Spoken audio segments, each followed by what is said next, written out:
Dennis, those dishes won't wash themselves. Patricia's voice cut through the air, sharp as glass. I was 17 that Christmas morning, crouched on the kitchen floor with a rag in my hands, while Colton and Bridget shrieked with laughter over the mountain of gifts that had just been dumped into their laps. Vernon sat in his recliner, coffee steaming, his belly shaking with approval as his children tore into their spoils. I wasn't one of them. I never was. My spot was always the same. On the floor, close enough to watch, far enough to feel the sting. Every December 25th, I scrubbed, served, or sat in silence while their world spun bright and mine stayed dark. For 30 years I thought I knew who I was. An adopted child, the unwanted one, the church charity case Vernon and Patricia had taken in when no one else would. They told me my real parents had abandoned me. They told me I was lucky. I believed them. Until the day Vernon died. I stood in the back row at his funeral, the place they always assigned me, the place for outsiders. Reverend Morrison droned on about Vernon's generosity, about the good Christian man who had opened his home to a boy in need. My stomach twisted. Every word was a lie. That's when I noticed him. A man in a gray suit, standing rigid, clutching old papers like they were sacred. His eyes never left me. When the service ended and mourners spilled out toward the cemetery, he stayed behind. Dennis Rayfield? His voice was tight, trembling. Yeah, I answered, expecting the usual, sympathy, condolences, maybe a muttered acknowledgement that I wasn't truly family. But he shook his head. Slowly. Deliberately. No, that's not your name. The room spun. Excuse me. He opened the folder. My younger face stared back at me from a yellowed newspaper clipping, above a headline that stole the air from my lungs. Missing heir to Thorne fortune. My knees nearly buckled. My name is Winston Hale, he said, his eyes burning with something between triumph and grief. I've been searching for you since you were 5. Your real name is Christopher Thorne. You weren't abandoned. You were stolen. The words hit like cold iron. I glanced toward Patricia, dressed in black, face a mask of false sorrow. For the first time in my life, she looked directly at me. Not through me. Not past me. At me. Her eyes gave her away. She knew. She'd always known. Winston placed a photograph in my hand. A woman in her 60s stood outside a corporate tower, her posture proud but her eyes weary. My eyes. This is your mother, Evelyn Thorne. She never stopped searching. Every day of her life, she believed you were alive. She's been waiting for you, Christopher. Hoping. Praying. My chest tightened until I could barely breathe. Home had always been a word that belonged to other people, never to me. For me, home was the storage room by the garage where I slept on a cot. Home was Hazel's diner, where I ate my dinners alone above the rattling pipes. Home was never love, never belonging. But Winston's voice cracked as he whispered, "She needs to see you. The doctors say hope is the only thing keeping her alive." Hope, the thing the Rayfields had spent 30 years draining from me drop by drop. Patricia brushed past on her way to the graveside, her perfume sharp, her mask of grief flawless. Yet when her eyes met mine, I saw it, the fear, the weight of a secret buried for 3 decades. She'd called me boy, Dennis, Charity, but never son, because I wasn't. I was evidence. I was Christopher Thorne, the child they kidnapped, the heir they hid, the proof of their cruelty living under their roof. And now, at last, I wasn't invisible anymore. It was me. Younger, smaller, but no mistaking the face in the grainy photo. The striped shirt I wore, the messy hair, the nervous half-smile. It all matched the fragments of memory I had always pushed aside as dreams. Another clipping slid from Winston's folder, one dated just 5 years ago. Thorne family raises reward to $93 million in search for missing son. This is insane, I whispered, my throat raw and dry as if I'd swallowed sand. The Rayfields found me on their doorstep. There was a note. The sheriff investigated. Winston's eyes darkened. The sheriff was Patricia's cousin, Robert Henley. He's been dead a decade, but his widow came forward. She confirmed it. He falsified reports, buried the truth, and created fake adoption papers. He protected them. The pew beneath me felt like it might give way, though it was me, my legs buckling under the weight of 30 years collapsing into a lie. Every insult, every scrap of bread tossed my way. Every time they said I wasn't family suddenly sharpened into clarity.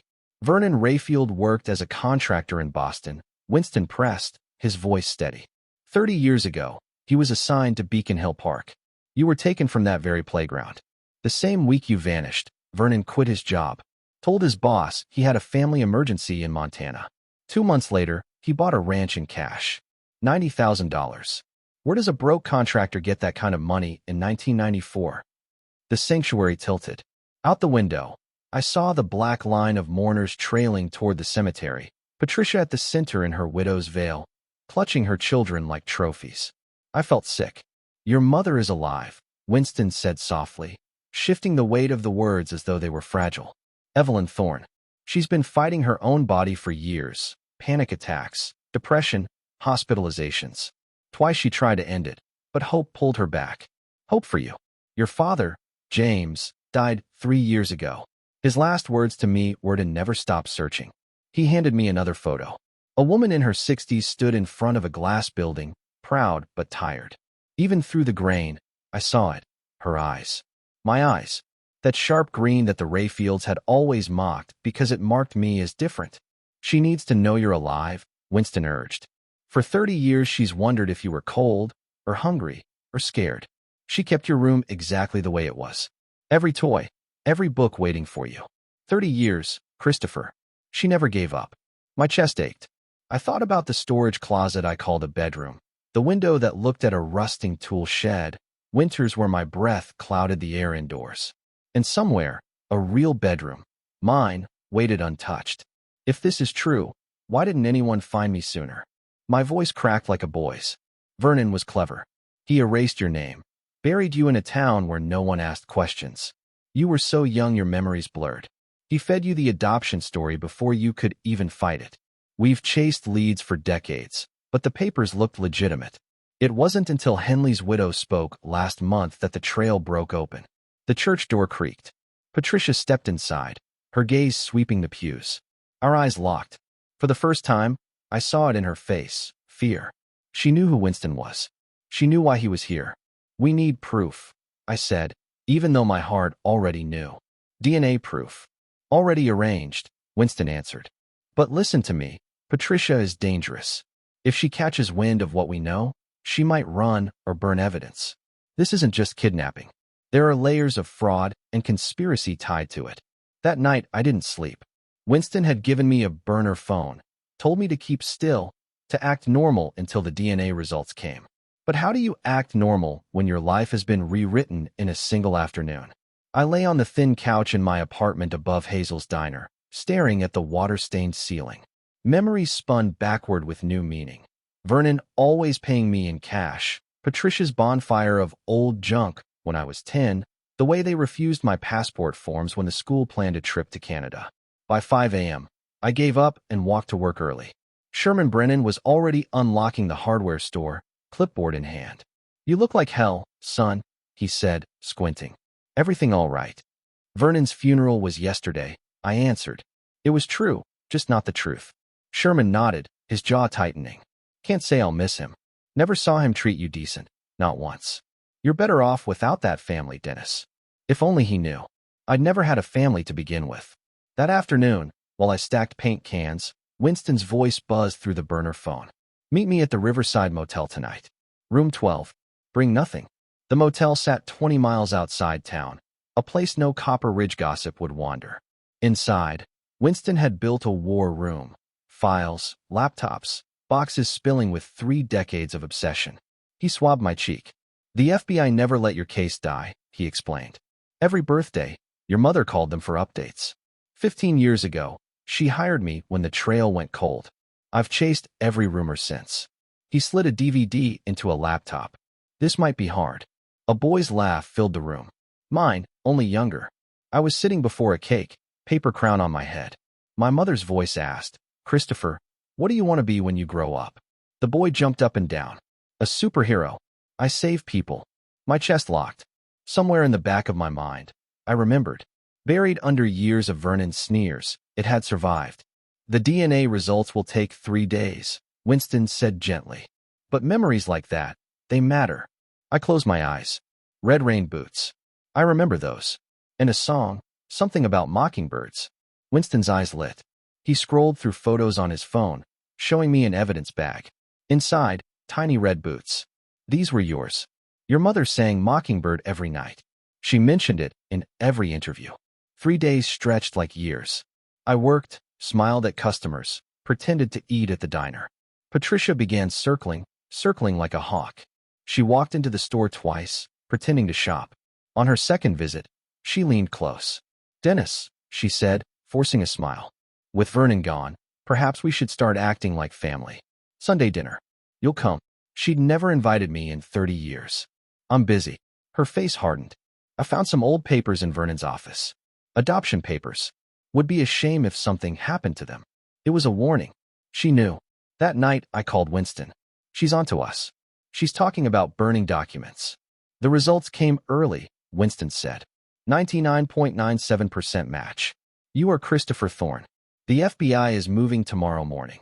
I sank onto the couch, expecting it hadn't softened the blow. "There's more," Winston added. "Your mother wants to speak with you. She's been waiting by the phone." I swallowed hard. "Put her on." The line clicked, then a trembling voice, soft but bright with desperate hope. "Christopher? Is it really you?" "I don't know how to answer that," I said, my voice breaking. "I've been Dennis for so long." "That's all right," she whispered, crying openly now. "You can be whoever you need. I just need to know you're safe." "Are you safe?" "Safe." A word I'd never owned. "I am now." Her voice cracked. "Every day for 30 years, I've loved you. Every birthday, I baked a cake. Every Christmas, I wrapped gifts. Every night, I sang to your empty room. You were never forgotten, never replaced. You were always my boy." The dam inside me broke. Tears I'd buried for decades came flooding. A stranger loved me more than the people who raised me ever could. At dawn, the FBI rolled into Copper Ridge, black SUVs and agents fanning across the Rayfield Ranch. I watched from my window as Patricia opened the door in her robe, coffee in hand. Within minutes, she was in cuffs. Later, I stood behind one-way glass at the sheriff's station, watching her in the interrogation room.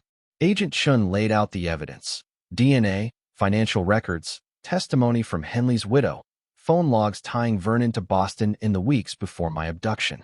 Patricia sat still for 3 hours, then cracked when the FBI played the birthday video. "Turn it off," she whispered. "That's Christopher Thorne," Agent Chun said evenly. "The boy you've called Dennis. The boy whose life you destroyed." Patricia trembled. "We didn't plan it. Vernon saw an opportunity.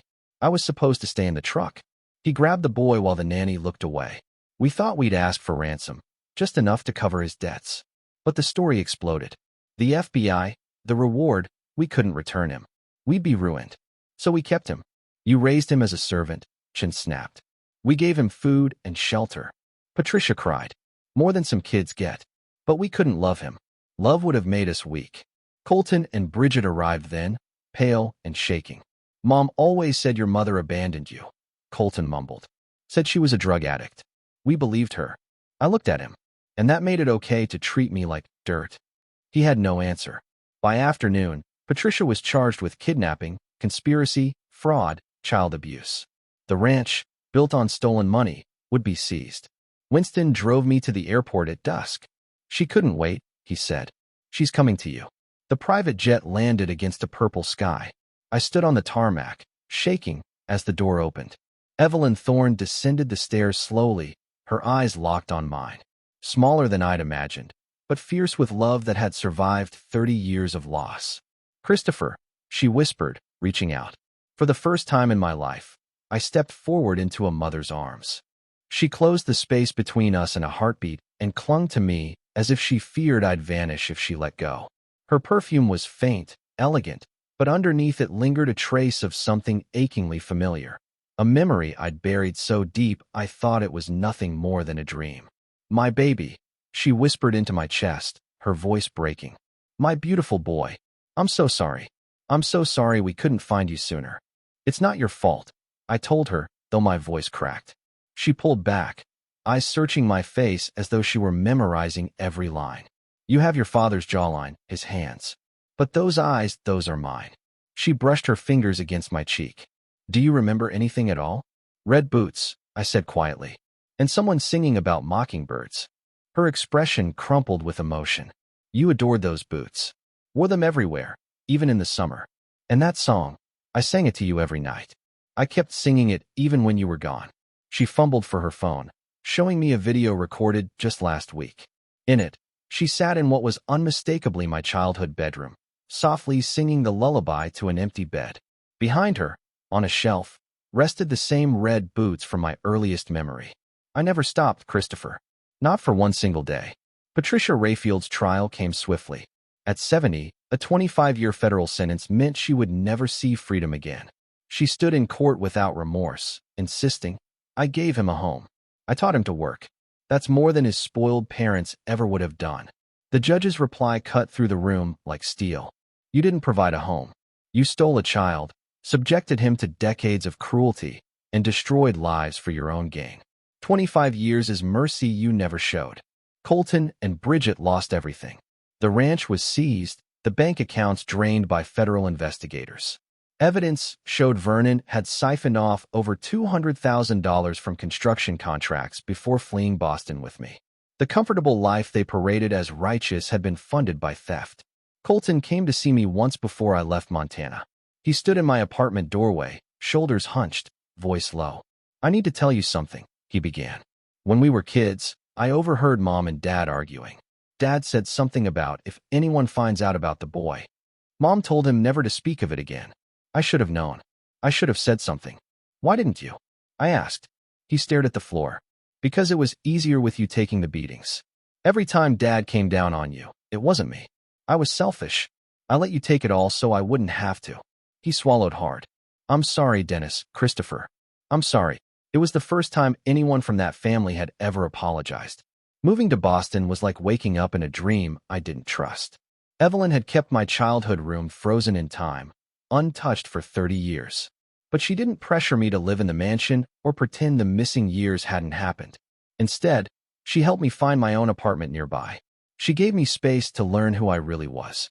The trust fund my father left behind had grown to over $40 million, but the numbers felt unreal, meaningless compared to the simple care Evelyn gave me. She didn't try to smother me with lost time. She showed up in quiet, steady ways. A text each morning, "Want coffee?" A call at dinner, "Did you eat?" Small gestures, but to someone who had grown up in neglect, they meant everything. "Your father would have been so proud," she told me one night as we sat with photo albums spread across the table. "You endured what would have crushed most people. You stayed kind when they were cruel. You worked when they told you were worthless. That's strength, that's you. That's who you've always been." I began therapy with Dr. Martinez, who specialized in survivors of long-term abduction. She helped me unravel the truth I'd been forced to bury. "They needed you to believe you were worthless," she explained. "Because if you ever realized your worth, you might have asked questions. You survived by accepting their lies. But survival isn't living. Now, you get to decide who you are." One afternoon, I got a call from Sherman Brennan, the man who'd managed the hardware store where I'd worked. "Heard everything on the news," he said. "Hell of a thing, Christopher. You coming back to visit?" "Maybe someday," I answered. "Well, when you do, remember this. You were the best worker I ever had. That wasn't because of the Rayfields. That was all you. The money doesn't change who you are. Don't let anyone tell you otherwise." Now, Evelyn and I have dinner every Sunday, not out of duty, but because we both want to. She tells me stories about my father, James, how he dreamed I'd grow into a man who led with integrity. I tell her about the years I lived as Dennis, about the nights I thought I wouldn't make it, and the grit that kept me alive. Together, we're weaving two shattered lives into something whole. The Thorne Industries board tried to hand me the reins immediately, but I told them I wanted to earn it. I enrolled in business courses first. "I don't just want to inherit this," I told Evelyn. She smiled. "You're your father's son." He said the same thing when his father offered him the company. The wealth, the business, the social circles of Boston, all of it still feels like a world I've stumbled into by accident. But the real gift isn't money or prestige. It's knowing that while I was locked in a storage room, convinced I was unloved, two parents were fighting every day to bring me home. Evelyn donated the $93 million reward to the National Center for Missing and Exploited Children. "Other families are still waiting," she said. "Maybe this will help them find what we found." Last week, I drove past the old Rayfield Ranch. The government has put it up for auction. Weeds choke the yard Patricia once fussed over. The storage room where I slept for 18 winters still stares blankly from the side of the house. For years, I hated that window. But now I don't. That boy, Dennis, lived there. He endured the cold, the lies, the cruelty. And somehow, he kept my spirit alive. He saved Christopher Thorne. I'll always be grateful to him. He wasn't real, but his strength was. Today, I wake up in my own bed, in my own home, with my own name. The Rayfields stole 30 years, but they couldn't steal my future. They tried to make me believe I was nothing. But the truth is, I was everything to someone. Some stories end with justice. Some with reunions. Mine ends with both, and with something more. The certainty that love can survive decades of lies. That truth rises even from the darkest places, and that the life meant for you never really disappears. It waits for you to claim it.